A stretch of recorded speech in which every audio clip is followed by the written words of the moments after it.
This episode is brought to you by Frameline 49, the 49th San Francisco International LGBTQ+ Film Festival. The world's longest-running queer film festival is returning to theaters in San Francisco and Oakland, June 18th through the 28th. Called the most crucial event on the summer film calendar by KQED, Frameline 49 celebrates the bold visions of more than 150 queer filmmakers from 40 countries. Browse the full lineup and buy tickets at www.frameline.org. See you at the movies.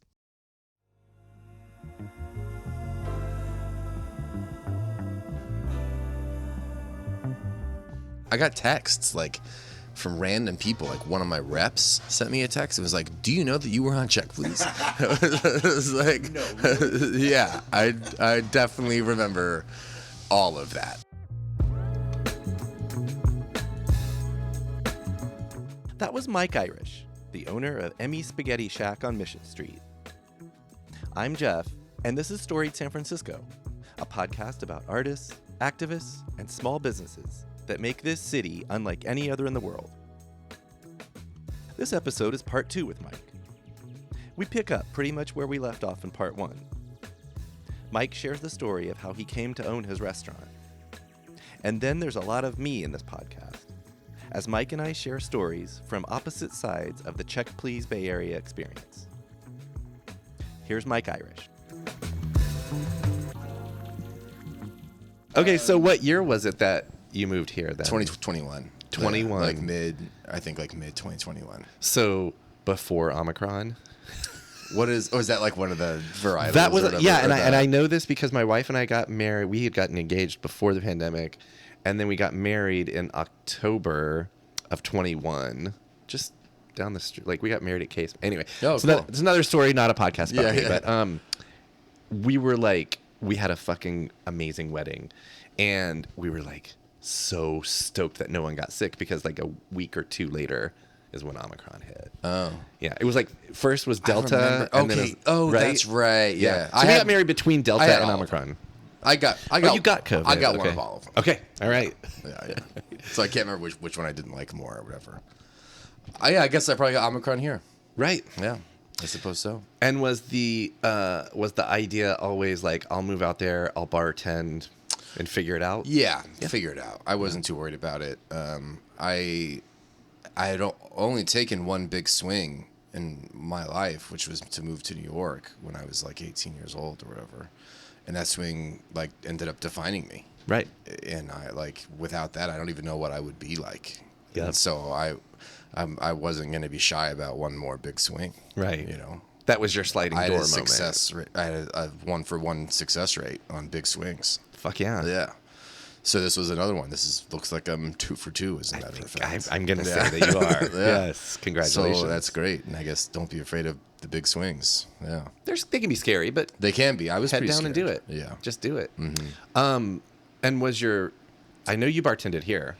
I did. That's part of the story. Is that the only bartending? Yeah. Well, while I was working here, because there was only a couple shifts available, so I have worked at a few other places. I worked at a place in Valencia, a little mezcal bar in Valencia, just for really short, 2 weeks, and then I worked at a cool cocktail bar in Emeryville that was just short again, a month. I kept on liking this place, and then Emmy was like, "Don't go anywhere else. I'll just give you whatever shift you want, or whatever." Oh shit! Yeah, I actually got this job in a crazy way. My friend that gave me that advice, that turns out was obvious. Nailed it. Yeah.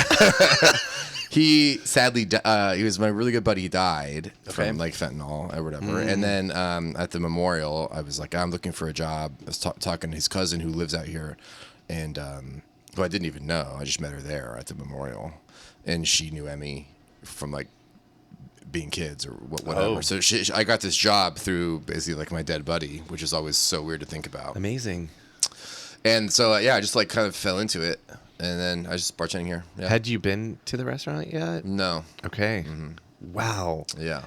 So this is a point I want to at least acknowledge, is that Emmy has been on the podcast. We've done an episode about her. Right. Yeah. Yeah. That was a whole fucking thing. It was wonderful.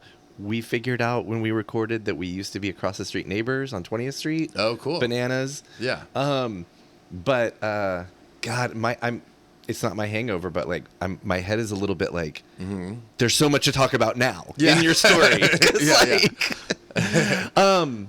I know that my wife and I definitely we ate once in the parklet when it was there. Yeah. Maybe twice. Okay. Because we've loved Emmys forever. Right. Approximately. Even at the old one, you would go to the old one. Approximately. And all this stuff. Yeah. I moved here in 2000, and I like to. Oh, so it's been around there pretty much the whole time you've been here. Right. Really? Yeah, pretty much. Like that place and Puerto Alegre are like my kind of touchstones restaurants.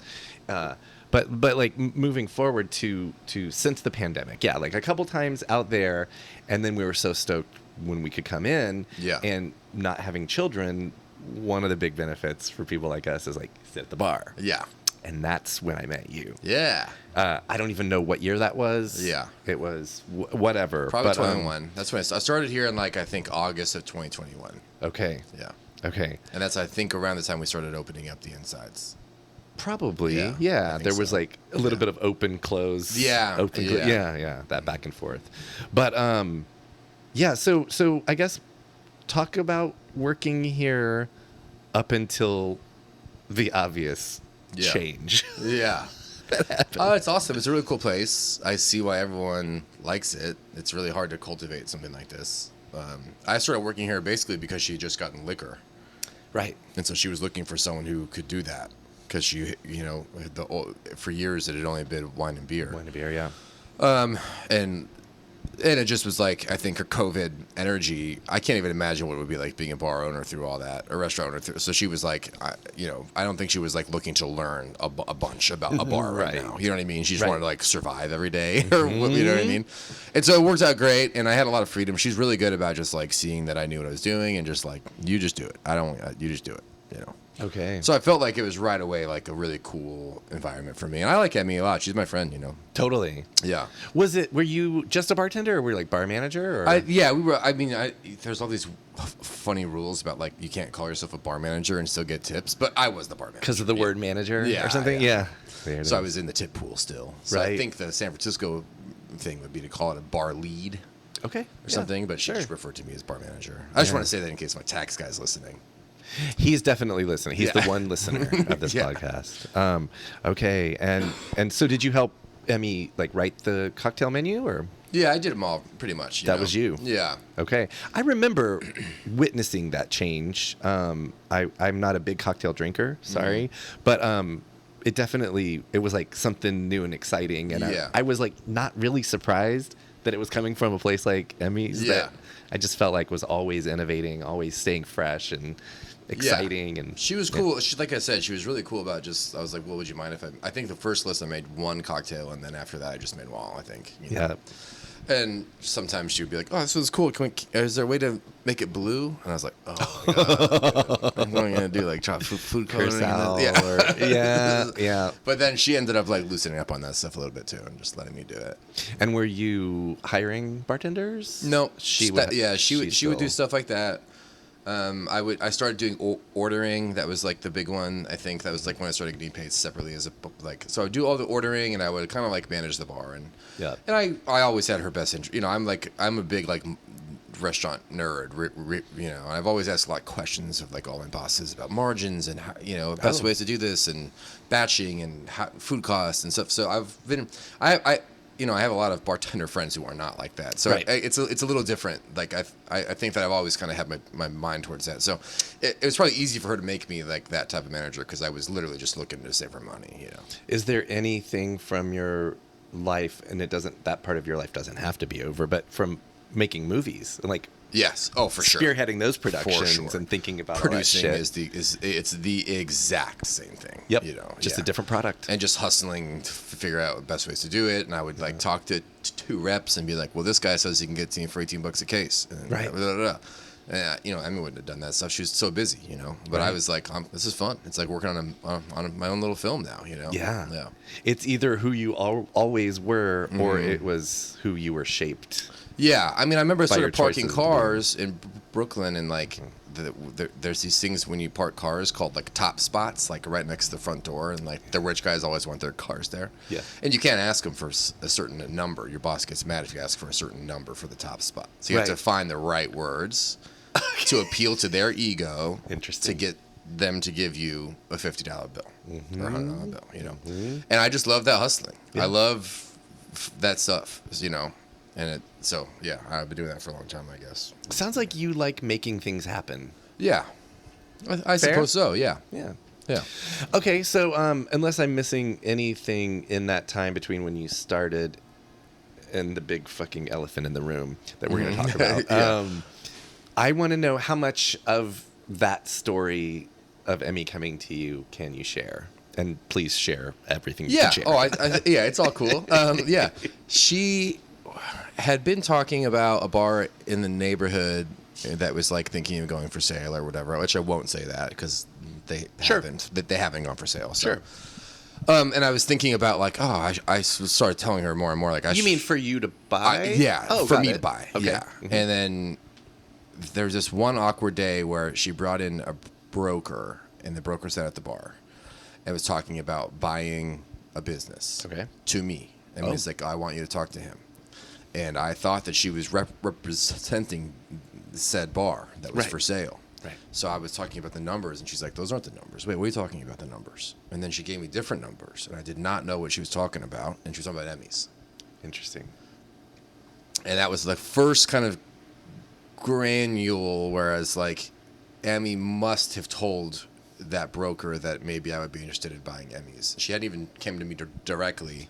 Interesting. And we ended up keeping that broker the whole way, even though me and Emmy ended up doing it ourselves anyways. She just wanted that middle ground. She didn't want it to get awkward. Sure. So after that, I feel like it happened really quick. Too. And when was this? This must have been in like, I feel like this was probably in like, I'll guess and say it was like March. So Of 1 year last ago. year. Yeah, I would say it was 1 year ago. Okay, this is very, very fresh. And it moves quick after that, because then you're like, oh, well, I can probably do it. And then she sends me the paperwork, and I start talking to this like bank guy about getting loans. And next thing you know, I'm just like having an offer for Emmy, and her number was very fair. And I was like, okay, yeah, let's just do it. She's like, okay. And so we just started initiating that, and like what that looks like, you know. And again, lots of calls with banks and things like this, and then. And then the deal fell through. So I met her at the property manager's office to negotiate terms of a new lease. Mm-hmm. And the guy was confused because Emmy had the wrong date and the lease was not expired. Oh. There was still an outstanding lease. Okay. And that changed the number, right? Because I don't want to buy a place that's expiring for that number. So then the deal fell through. I was really upset. I told the broker, I was like, I'm putting in my 2 weeks. I'm getting a new job. I'm out. Okay.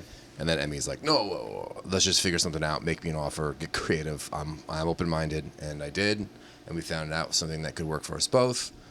And it's a lot of it's like a handshake deal. To be honest, yeah. Okay. Which is major cool of her. Yeah. You know, is a stipulation of the whole thing the name of the restaurant? No, I mean, if I wanted to change it, I could, but I don't want to. Why would I? It's a great name. Yeah. It's a great legacy. It's a cool place. It's a fucking brand. Yeah. She did a really good job with all that stuff, you know. Totally. Yeah. So, no, there's like if this lease does end up expiring and I move somewhere else and I keep going with her brand, then I got to pay her another. Like a royalty. Yeah. But a major royalty. Yeah. Yeah. Fair enough, though, right? I mean, totally. Like, it's not fair that I would just open up like a mile away from here and just keep going, and she doesn't get anything for it. You know? Yeah. Okay, I'm gonna describe this as another big swing. For you. Yeah. This one was really big because the bank huger than the others, right? Not to get too inside baseball, but the bank's loans didn't end up really working out. Okay. Because the interest rates were way too high, and I was going to get buried, and I couldn't afford it. I simply could not afford it. Right. And so I've got a couple like family loans that I'm actually already about to pay back. Okay. And then that doesn't amount to much. And then I also got Emmy basically sold me her like SBA loan, which is COVID debt, really reasonable. And the bank didn't want me to have it because it's too good of a deal. Right. And that's where the handshake thing from Emmy comes in. So like she really like we worked it out, you know. Mm-hmm. But I just want to say that stuff because sometimes I feel like people hear that like, oh, someone bought this restaurant, he must be a rich guy or something like that. It's like I could not have bought anywhere else. I mean, you could tell me whatever you want to tell me, but I'm also going to be like, he's not a rich guy. Yeah. And there will be photos accompanying this podcast. Yeah, right. Yeah. You're either really good at disguises or Yeah, exactly. You look great though. Yeah, people meet me sometimes, or like I'm interviewing people, and there's like, "Oh, you own this? You own this place?" And it's like, yeah. But you know what I just realized about that is that is sort of Emmy's legacy too. Like, right? Yeah. The sort of the idea of her opening this place was for industry people to be able to eat late at night. Yes. And that's kind of it's like working class folks owning the shit. Yeah. It never happens. Which I love. It never happens. Yeah, and that's fucking awesome. Especially in this city, it needs a lot more of it, you know? Yeah. And so I got very lucky, and I was able to buy it. So now you have a business. Now you live, and I'm guessing you were already engaged? Uh-huh. I was already engaged. Now I have a son, right? 18-month-old son. My business is 9 months old. Yeah. Really grew up very fast. I got my first car as an adult. You know, I was gonna say, have you had time to take stock and be like, my life is fucking insane now? I was talking in a good way, but like, right? Yeah, Your I don't life know. changed a lot in the last 5 years. Yeah, I wish I was better at like reflecting like that sometimes. All good. That's what this podcast is for. Yeah. Sometimes I don't always do that, but it is really okay. cool. And like the business is going really well. And Nice. I'm already like almost out of debt, and just like, Fuck whoa, yeah. this is fucking nuts, dude. Fuck yeah. I know it was a big swing. I remember like my wife will tell you that like, or maybe she wouldn't because I asked her not to. But like the first day after owning this place, the first day of operation, like I went home and just like cried. I was like, this is way too much. I cannot do this. I can't work this. I can't work this hard. Like whatever.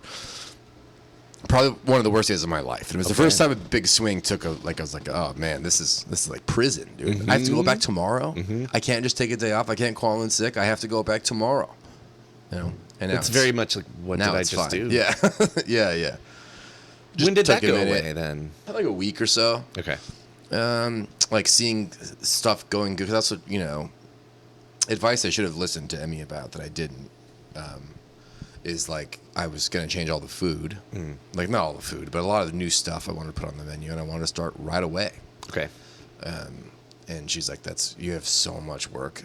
Like, once I'm gone and it's your first day here, you're going to have so much shit you got to do. I would really not be worrying about the kitchen and working back there and doing prep with all these guys. And I was like, I'm just doing it. We're changing the menu. We're changing the wine, changing the beer, changing the cocktails, changing all the food, whatever. Just doing it. Putting this wall up, like changing like these lamps, doing all the electric and these lights that fixed. And it just was like, it just was too much, you know? Yeah. Really wish I could have waited just 2 weeks on that. She was right. Yeah, she was right. Turns out she knows a thing or two. Yeah.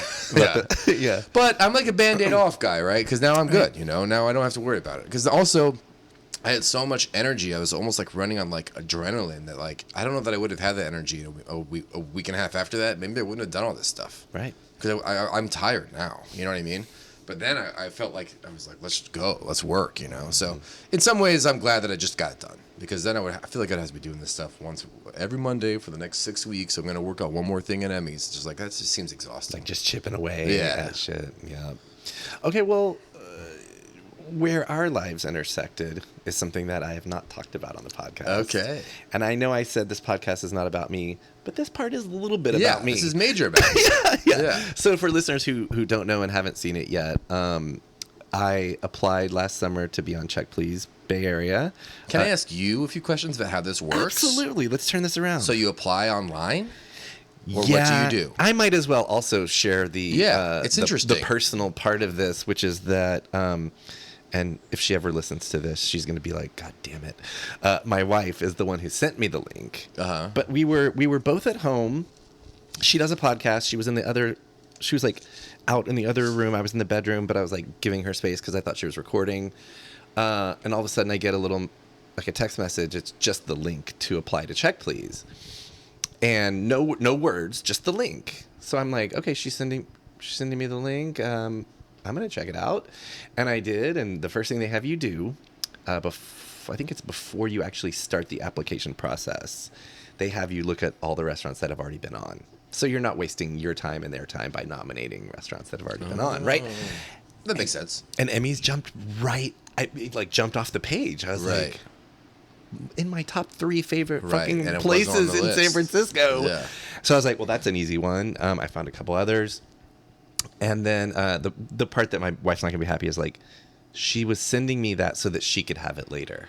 And I'm like, Oh, you should have said funny. so. Yeah. And then, of course, I got selected. And she hasn't. I'm going to say she hasn't yet. Yeah. Because I know those folks now Yeah. from having done it. I'm like, Never know. you'll get on there. Yeah, yeah. But yeah, so it was like a couple weeks later, I think, that I got a phone call. I think it was like there's like an initial phone screener. They have you fill out some other stuff. Because, you know, Emmy was trying to get on Check Please for years. Interesting. She told me. Interesting. And not from herself, but it's like asking people, hey, nominate us or whatever. Yeah. And I guess Check Please at some point told them that, like, we don't have the right clientele or something like that. So this is Very third-hand strange. information. I Yeah. got this just from Emmy, and I'm not sure. But Yeah. that's what she was told. And then, so then in the first email that we ever got was like, we found someone that we think will be a good representation of your Interesting. whatever. Interesting.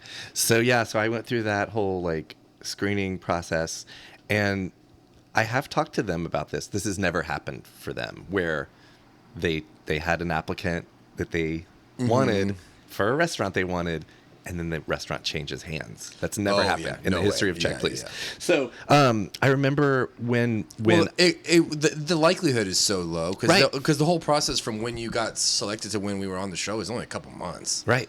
Right. So it's like, what are the odds? Really, you know? I remember this was how I, in hindsight, learned, even though I didn't put it all together, but I and the other 2 guests get the email. You still don't know who they are, but you get the email and it's the assignments. It's your restaurant and the other 2 restaurants. And it said specifically, wait until, I think it was August 1st. August 1st. Yeah. I was going to say July 31st. So like, yeah. And I was like, that's strange. The menu's changing. I was like, well, even if it's changing, like it can't be that different. Right. And then it was like the next day, I think Brooke S. Stewart, who broke it for me. And I was like, oh shit. Okay.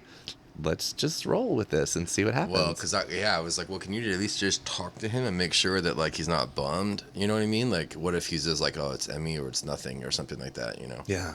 And she just never responded. Right. I was like, all right, I guess it's going on. I guess we're doing it. Yeah. So yeah, my wife and I came here. I guess you don't, for Check Please, depending on who you are and how frequently you go to your restaurant, you don't have to like go an extra time.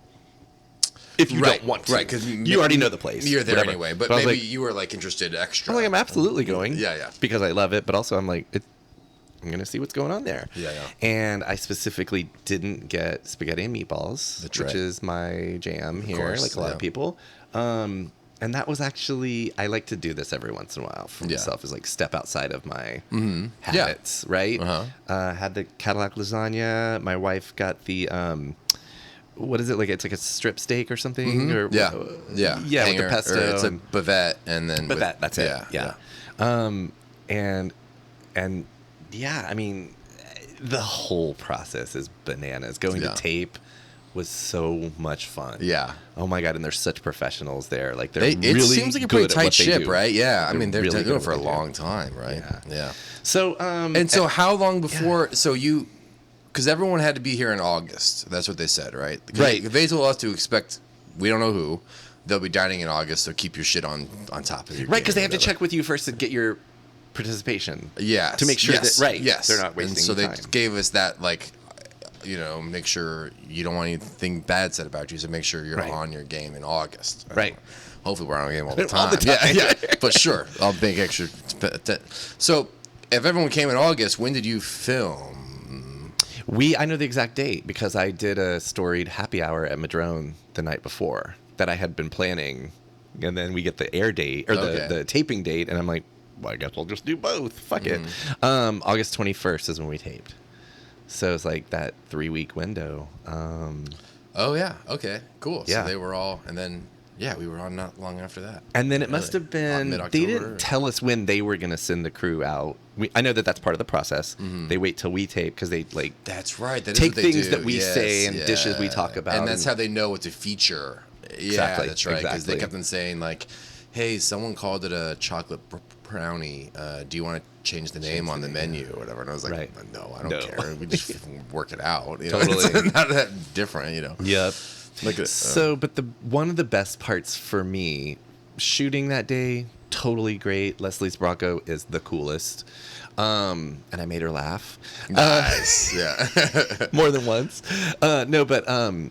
Was seeing that they had filmed and y'all posted that it was probably like October or so, long ass time ago, that whenever the show aired, you're going to do a viewing party. Yeah. So I was like, they still don't know it's me. I had no idea. We're going to book a table. Yeah. I did have to be convinced. Because at first I was like, I don't want that spotlight.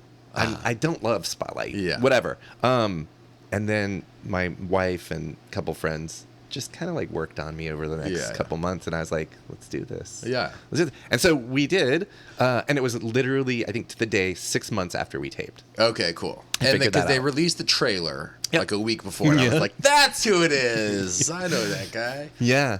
But we actually didn't know each other personally. We knew each other from the bar. Yeah, I'm sure. I knew that when that came out, I was like, now Emmy knows for sure. Yeah, and she did. She texted me. Oh, cool. So I was like, oh, shit, the cat's out of the bag. Yeah. And then I got to say, that night, I will remember forever. That was fun. Yeah. That was a lot of fun. Yeah. So now, on your side of this story, what was it like?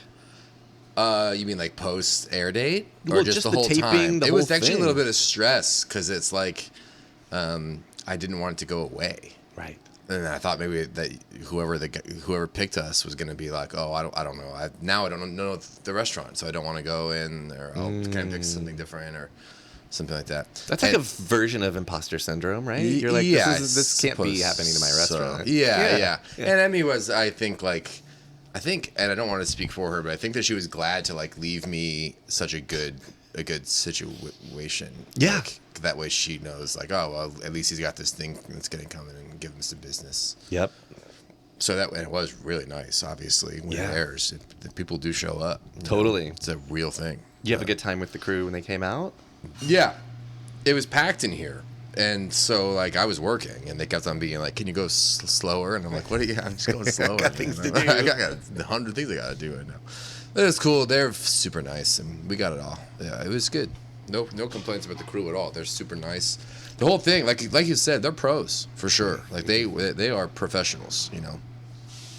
And it was really fun, yeah. And then of course after it aired, it was like 2 weeks of it being meaningfully busy. I would say a lot of people who are not going to come back. Like they go to like what's next on the show. Like there's always a new episode, right? So they're going to go to that place next, which is totally cool. That's just fans of the show, right? Right. Not but definitely it's like a non-zero amount of folks that will be back for sure. Yeah. Excellent. Yeah.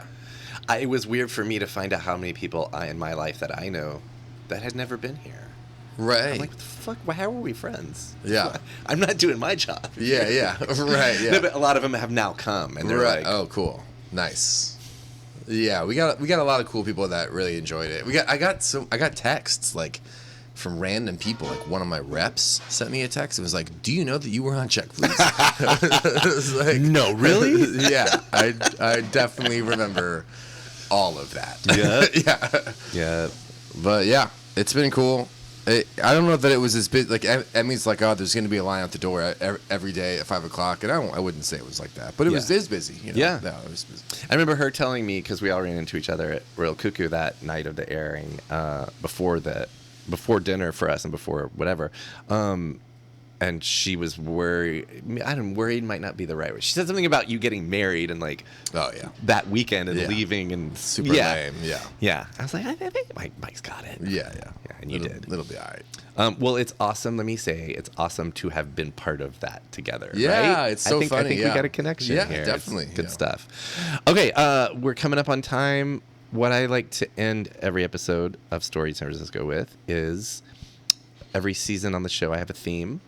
And the theme this season is keep it local.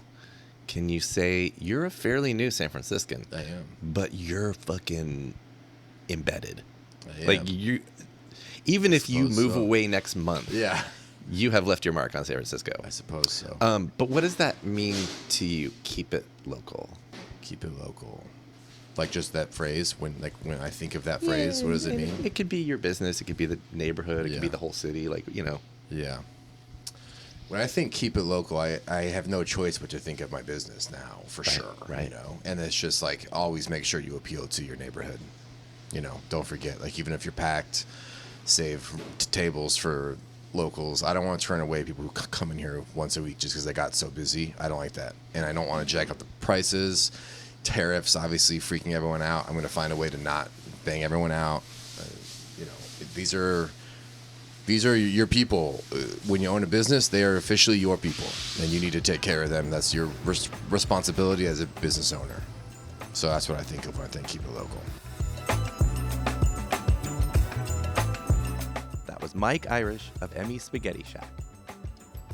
Check back later this week for the official kickoff of our Pride 2025 programming with a bonus episode on Kyle Casey Chu, aka Panda Dulce. That drops Thursday wherever you get podcasts. Music for Storied San Francisco was produced, performed, and curated by Otis McDonald. Our contributing producer is Erin Lim of Bitch Talk Podcast. And the show is produced and hosted by me, Jeff Hunt.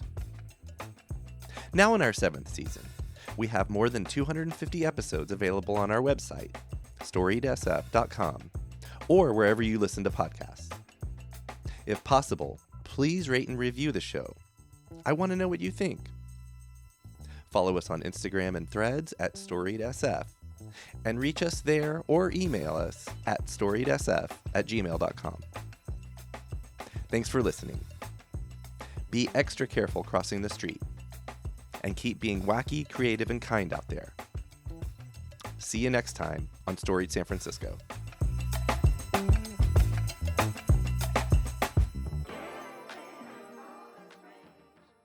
We acknowledge and respect the first humans of the unceded land we call San Francisco, the Ramaytush Ohlone.